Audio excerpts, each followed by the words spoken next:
This month's challenge, you will be required to colour it in.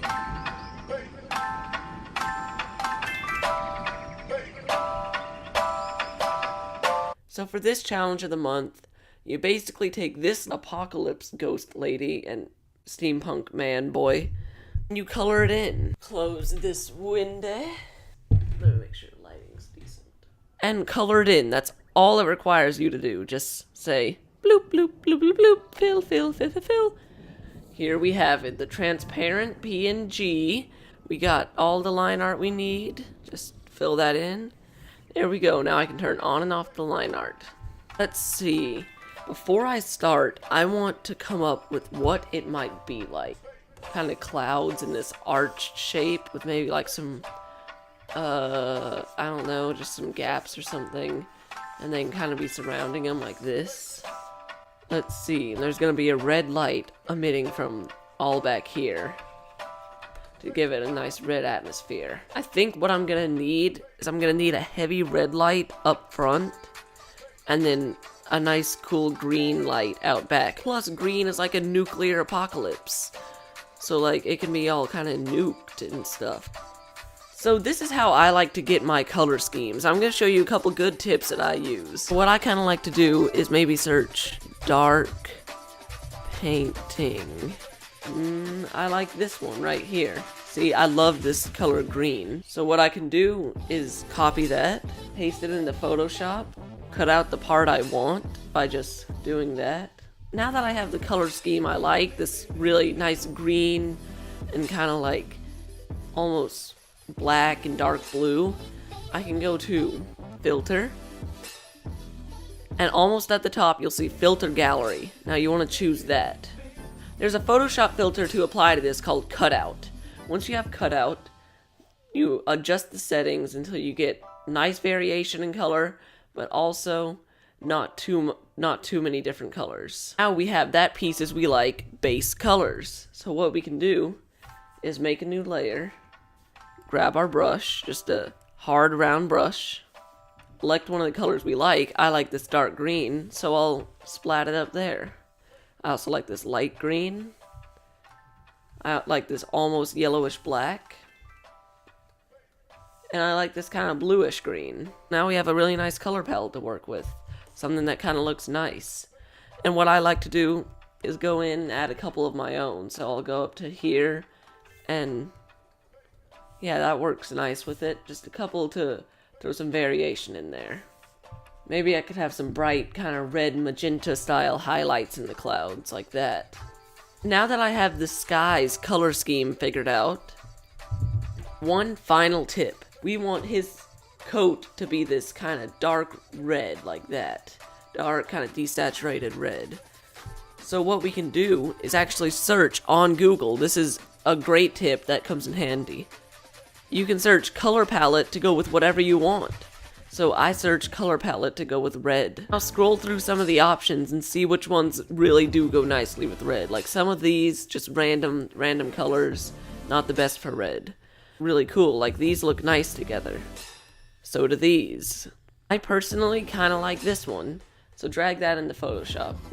So what we could do is make his shirt that dark red like this. Watch, let me just give you a quick example. And now we have these things that go nicely with red. So this blue, maybe we could use that blue as a base, make it less saturated and a little darker. And we have a nice hair tone. And then this yellow, we could make that darker and less saturated once again to give it a nice kind of dark undertone. And there we have a nice scarf color. And we can reuse this red, but maybe make it darker and more saturated for the mask. Skin tone, look, we got a perfectly good orange. I'm gonna make it a little dark, a little less saturated, and a little further from red. And now we have a skin tone. And actually, I'm gonna make this scarf closer to yellow, lighter. And you see, that looks really good. So, using this rule and this theory to kind of pick out my colors, I'm gonna start the drawing.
What's happening? I'm back. So later in the video, I explain a little bit about what I did in the shading. So right now I'm going to explain about what I did technically using layers and stuff. And you know, just a bit of my thought process. So I tried a new technique this time that I thought really worked. It helped out a lot when I did it. What I would do is I would separate every little thing under their own layer. From his goggle lenses to his goggle things were on 2 separate layers. His hair, his skin, her skin, everything was in a layer. What I would do is I would use a soft brush and a hard eraser. So I would make a new layer with a clipping mask on whatever layer I wanted to be beneath it. I would add this big, long, hard, soft shadow, and then go back with my hard eraser and chisel away at it where I didn't need it. And you'll see me doing that right here. I'm taking this big soft brush and going back with a hard eraser and just experimenting with where the shadows and light should be. But after that, it was still missing that bit of full control over where everything should be. So I merged all the layers and I went back over it with a nice hard triangular painter brush. And I manually put in all the shadows and highlights that I thought needed to be there. You can see I frequently turn off my line art because I'm actually very comfortable with paintings. I do a lot of digital paintings. I don't really do them on my channel because they take a long time and it's just not good content, and drawings are funnier. But digital paintings, I really do enjoy making those. And I'm more comfortable when I turn off the line art and manually put in shadows. So what I was thinking is there could be this subtle red light coming from kind of the ground, almost like the ground had broken apart.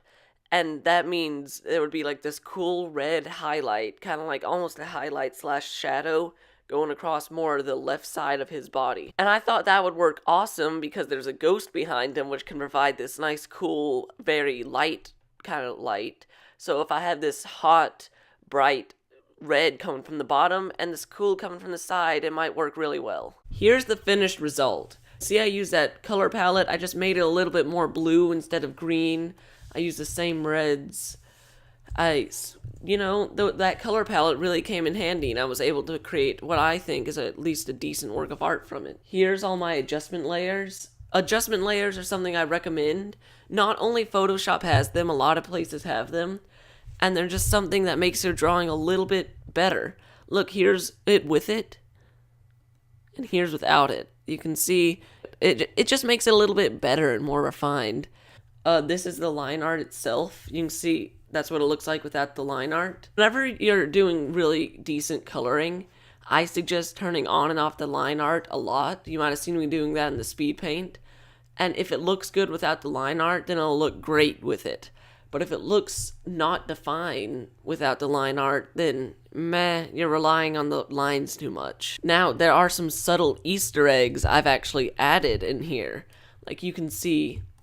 So, you see how a bunch of accents on his clothing are this same yellow color. So what I did is I made the thing he tied the cross with that same color.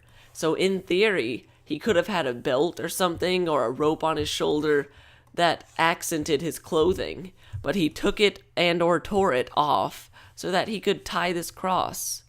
And I added all kinds of little Easter eggs like that, things that you can connect to make a story. Now, I probably mentioned how I did this in the voiceover, so I'm not going to go in depth into that, but instead I'm going to do one more tip that I have picked up over my course of drawing.